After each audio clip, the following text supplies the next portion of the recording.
Hello. അപ്പം ഇന്ന് ഞാൻ വന്നിരിക്കുന്നത് നല്ല എളുപ്പത്തിൽ ചെയ്യാൻ പറ്റുന്ന ഒരു ബ്രേക്ക്ഫാസ്റ്റ് റെസിപ്പി ആയിട്ടാണ്. അപ്പം നമുക്ക് പെട്ടെന്ന് തന്നെ രാവിലെ ചെയ്തെടുക്കാൻ പറ്റുന്നൊരു ഐറ്റമാണ്. അപ്പോൾ അതിനായിട്ട് ഞാൻ 1/2 കിലോ മൈദ, അതിലേക്ക് പാകത്തിന് ഉപ്പ്, പിന്നെ കുറച്ച് പഞ്ചസാരയും കൂടി ഇട്ട് കൊടുക്കുന്നുണ്ട്. പഞ്ചസാര എന്തായാലും ഇടണം. പഞ്ചസാരയും കുറച്ച് വെള്ളവും കൂടി ഒഴിച്ച് ഞാൻ മിക്സിയിലിട്ടിട്ട് പൊടിച്ചെടുക്കുകയാണ്. അപ്പം മിക്സിയിലിട്ട് പൊടിച്ചാൽ നല്ല ഒരു രീതിയിൽ നമുക്ക് അത് റെഡിയായി കിട്ടും മാവ്. നമ്മൾ കലക്കുന്നതിനേക്കാളും നല്ലതാണ് അപ്പം മിക്സിയിലിട്ടിട്ട് ഇത് ചെയ്യുന്നത്. അങ്ങനെ ഇത്തിരി വെളിച്ചെണ്ണയും കൂടി ഒഴിച്ചിട്ട് ഞാൻ നന്നായിട്ട് മിക്സിയിലിട്ട് കറക്കിയെടുക്കുകയാണ്.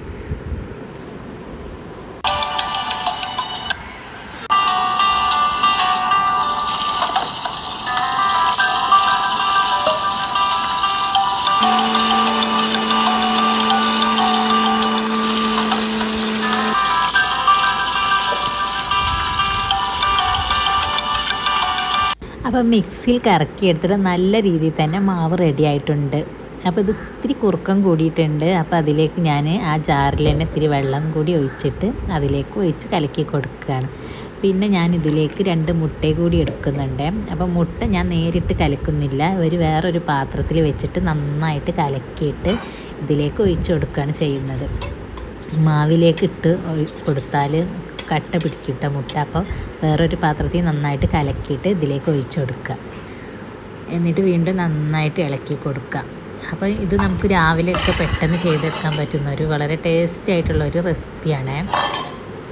അപ്പോൾ എല്ലാവർക്കും ഇഷ്ടപ്പെടും ചെയ്യും, നല്ലൊരു ടേസ്റ്റുമാണ്.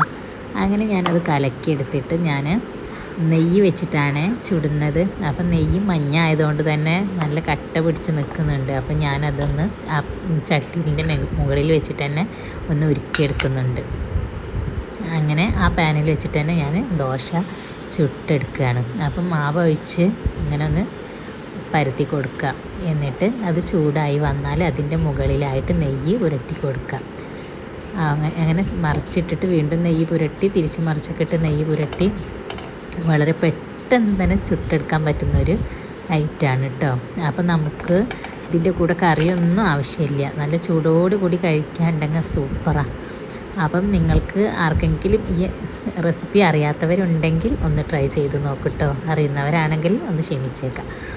അപ്പം ഇഷ്ടപ്പെട്ടാൽ ലൈക്ക് ചെയ്യുക, ഷെയർ ചെയ്യുക, സബ്സ്ക്രൈബ് ചെയ്യുക. നിങ്ങളുടെ കമൻറ്റ് അറിയിക്കും കേട്ടോ, ഉണ്ടാക്കി നോക്കിയിട്ടൊക്കെ. അപ്പോൾ ഇത്രയേ ഉള്ളൂ.